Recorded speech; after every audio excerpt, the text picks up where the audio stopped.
It was a brutally hot summer day in Stockholm on the final day of the Olympic track and field competition. The marathon, as was tradition and remains so today, was the last event of the Games. 68 men lined up in the relentless midday sun to run that race. But 3.5 hours later, only 35 of them have crossed the finish line. Another 32 dropped out along the way, and one of those was dead. And the final runner of that 1912 Olympic marathon, well, he had vanished. And it would take him another 54 years to finally finish that race.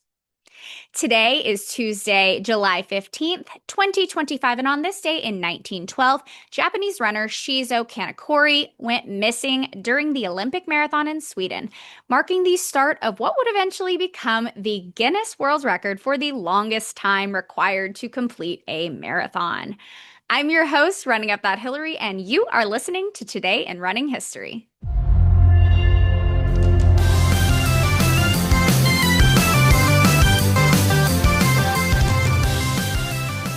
It is once again Tat Tuesday, which means that today's episode is sponsored by My Race Tats. These are the awesome temporary tattoos with motivational sayings that I wear during pretty much every race I run.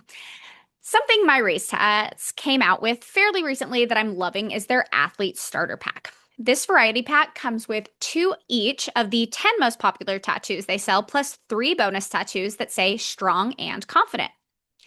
It's hard to choose an all-time favorite out of the 10 in the starter pack, but I am partial to I Can Do Hard Things because it applies to both running and life. Running a marathon is hard. Hell, running any distance is hard, but I've survived it before and I can make it through again, and this can be applied to anything that life throws at us. May not be easy, but we can do it anyway.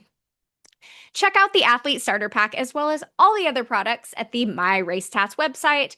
I will go ahead and put the link in the episode description, and if you use my code Hillary, that's Hillary with 2 L's, at checkout, you can save 20% off your purchase.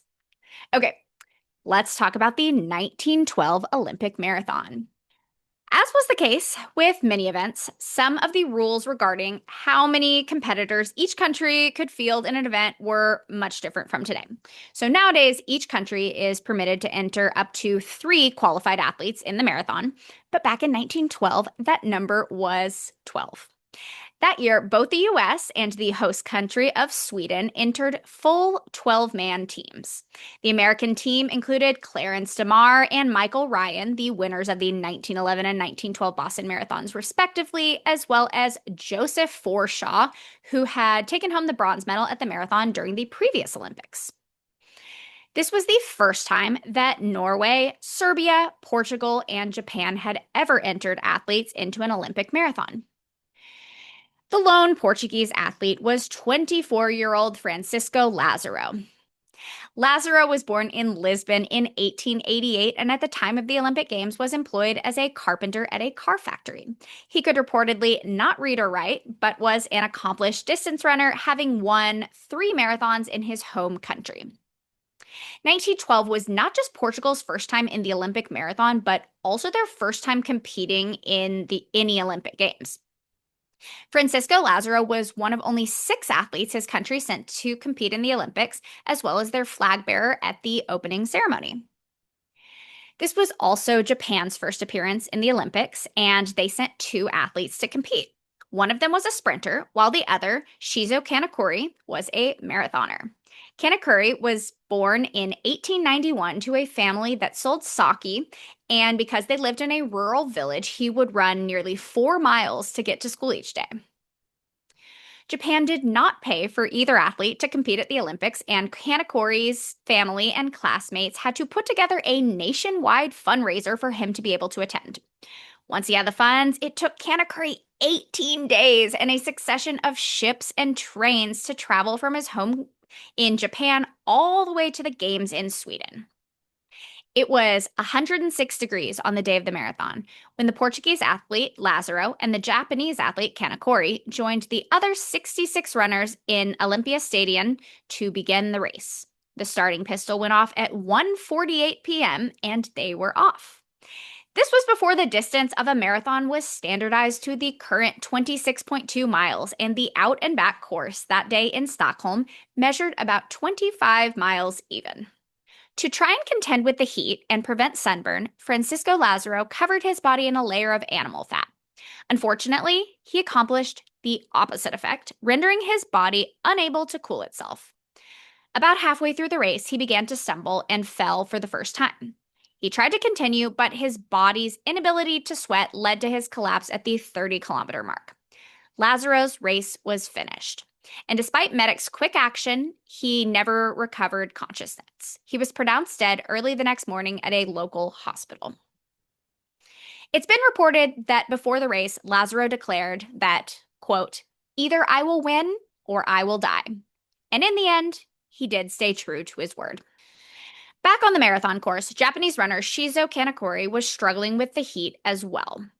And at about 16 miles in, he exited the course.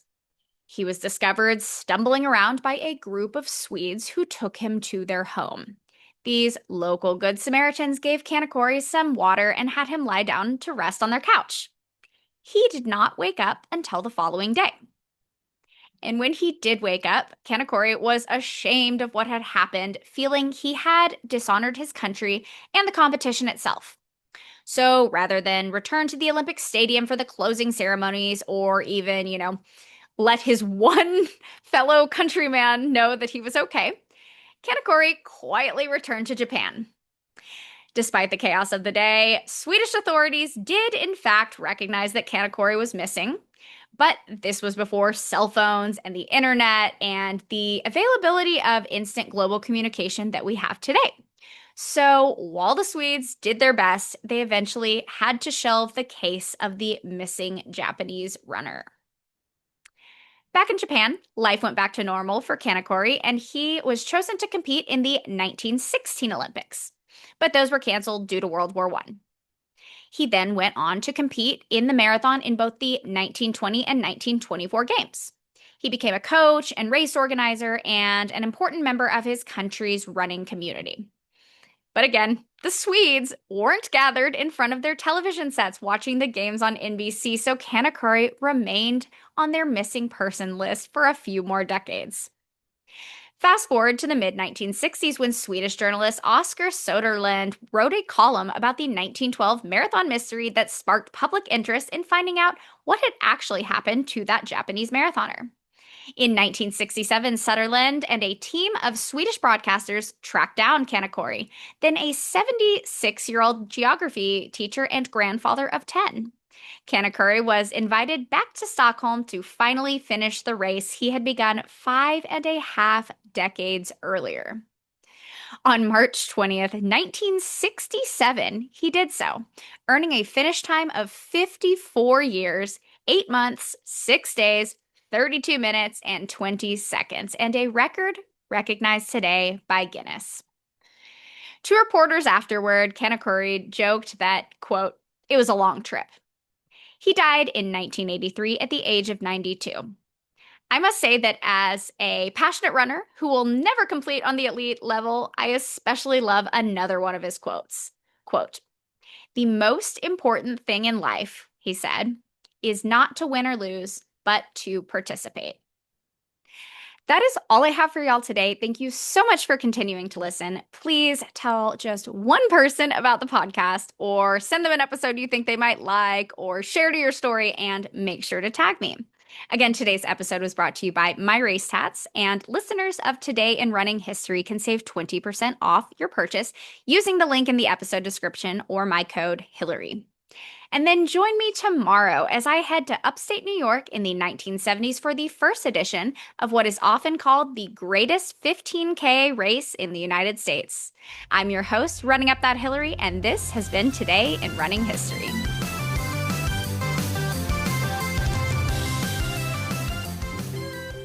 It was a brutally hot summer day in Stockholm on the final day of Olympic track and field. Damn it. The first sentence.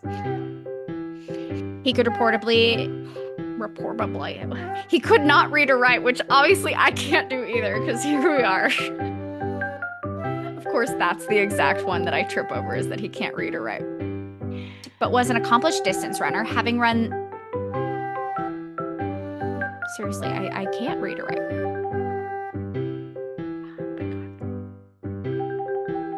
It's always like right now, my nose starts itching. That's really good. Okay. The opposite of fat.